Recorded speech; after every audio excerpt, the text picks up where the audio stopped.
After being yelled at by Mr. Percival, Duncan had not been allowed to push freight cars or coaches in the yard for days. He felt miserable. Oh dear, I wonder how long I should have to stay in this shed until I could be considered wanted again. Why did I have to terrify Skarloey into thinking there was a monster under his shed? Duncan really wished he hadn't done that in the first place. At last, Mr. Percival arrived to talk to Duncan. I know that you are sorry, Duncan, and I know you do want to be a really useful engine again. People are laughing at my railway because of the fact that some of my engines are now terrified of ghosts thanks to you. But if I let you out, will you promise to behave and not terrify the other engines? Duncan was delighted. Oh, yes, sir. Anything for that, sir. That's a good engine. But please remember that there is no such thing as ghosts. My engines don't want to have to fall for the oldest trick in the book. So, in the meantime, I would like you to collect some freight cars full of pumpkins and take them to Strawberry Grove. And then afterward, go to the slate mine to collect some important slate. Of course, sir. After all, it is nearly Halloween. And Duncan puffed away. Duncan was pleased to be out and about again to make Mr. Percival proud. But as the sun was starting to set across the railway, he was feeling rather worried. What if my ghost really is real? But he said it to himself. When Duncan got to the yard, it was looking very festive for Halloween. Mighty Mac was there to take a late-night train. Hello, Duncan. Looking for ghosts tonight? Hopefully they don't haunt you. This made Duncan furious as Mighty Mac puffed away, laughing. As the sun was going down beneath Gordon's Hill, Duncan let out steam. Alright, come on, you stupid trucks, let's go. We won't. You can't pull us, you can't. But Duncan just ignored them and continued on his way. By the time Duncan reached the orchard, it was already dark. Rusty was already there, helping out Trevor the traction engine to collect the pumpkins. Men hustled and shouted as they loaded Duncan's cars up with pumpkins. Pretend these cars have pumpkins, okay? Whenever that owl hoots, Duncan, the mist rolls in. Legend says that there's a ghost about, too. Take care on the old line, Duncan. Stupid bird. Won't scare me, Rusty. And Duncan puffed away. Owls, mists, ghosts. Rusty's going soft on my boiler there. There is no mist at all. But Duncan was wrong. As Duncan came out from under the bridge and rounded the bend, he whistled. And the noise echoed everywhere.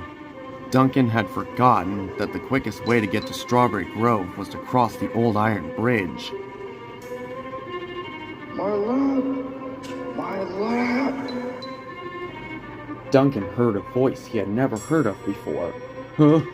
Who's there? Show yourself. Are you a ghost? Then the ghoulishly engine came closer and closer to Duncan's buffers. Oh, Duncan. Duncan was scared. Who are you? How do you know my name? It's me. Proteus' ghost. And I heard about what you've done. What? You have? What did I do?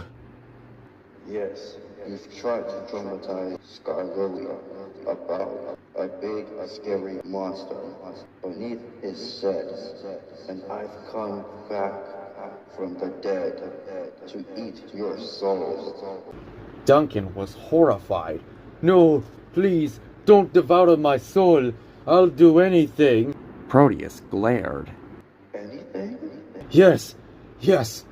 If I find your magic lamp, will you promise me not to devour my poor innocent soul? Alright, it's a deal. You have 24 hours to find my lamp, or your souls will be devoured. Understand? After Proteus's ghost had gone away, Duncan let out steam and puffed away.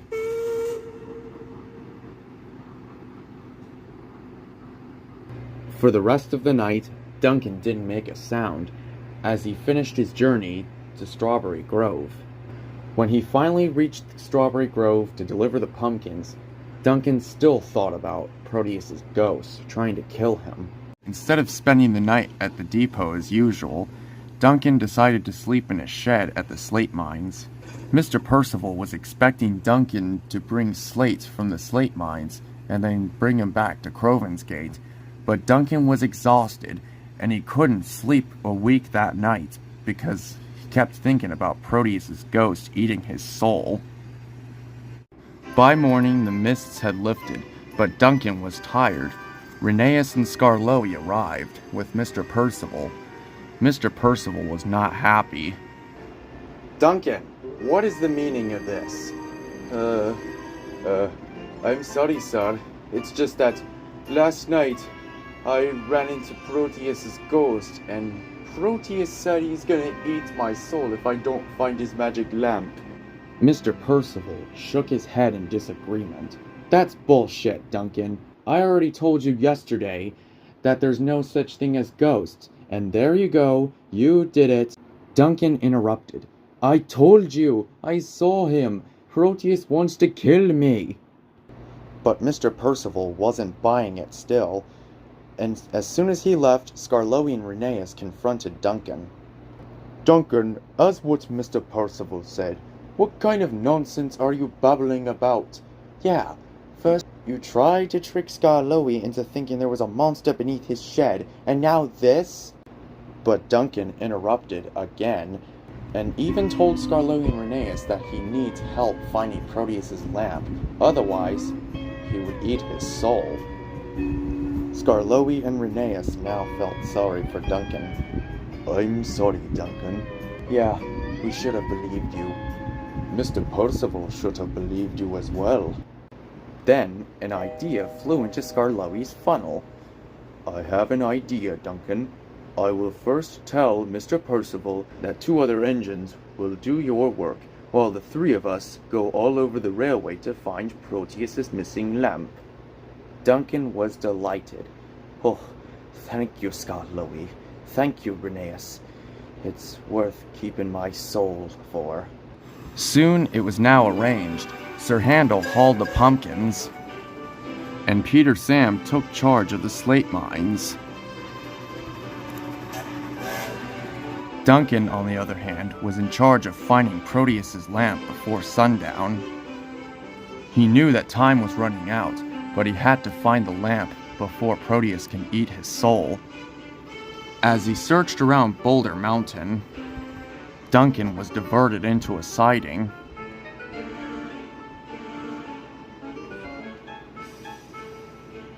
His driver stepped out of the cab and found something. Then he came back with exciting news for Duncan. We found it! We found Proteus's magic lamp. Duncan was delighted. Whew! At this rate, Proteus, we'll get that lamp back on you so you won't have to eat my innocent soul. Yes, but we're gonna have to hurry back to the yard before sundown so we can retrieve it back to Proteus sooner. With his driver on board, Duncan let out steam and left the siding. The sun was already starting to set as Duncan had to hurry back to the slate mines before Proteus had to devour his soul.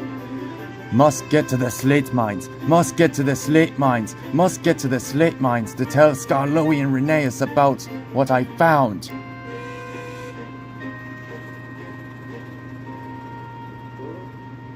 By the time night came, Duncan took Skarloey and Rheneas to the Old Iron Bridge. So, let me get this straight, Duncan. This is the place where you found Proteus's ghost, is that right? Yes, Skarloey, I saw it with my very own eyes, I'm telling you. Hello again, Duncan. Duncan was now more scared after hearing Proteus's voice. Oh, zoinks! What am I gonna do? Did you find my lamp?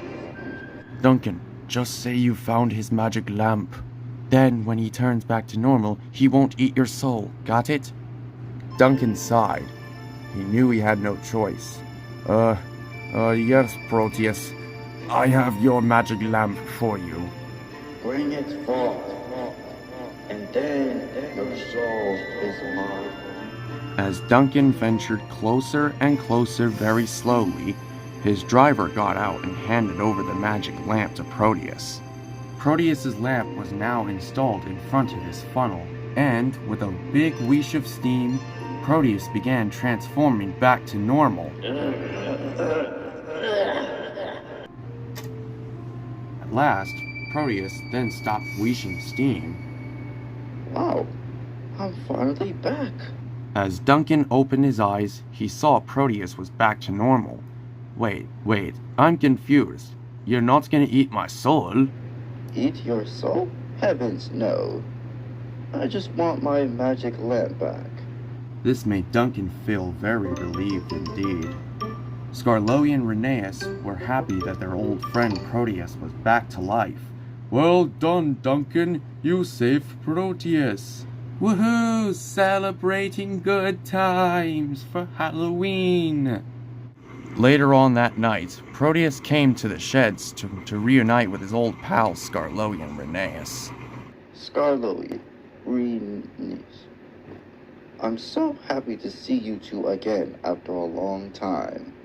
It's also nice to see you again as well, old friend. Thanks to Duncan, of course. Rheneas chuckled. Anyone would think, Proteus, that Duncan may have confused you as a ghost. And with that, all the engines laughed. After Skarloey and Rheneas' reunion with Proteus, Proteus and Duncan became good friends. Ever since that scary night of Proteus being a quote-unquote ghost, Proteus had become more of a really useful engine. But I guarantee to you that if there are any ghosts on the railway, Proteus is there to protect his friends from harm.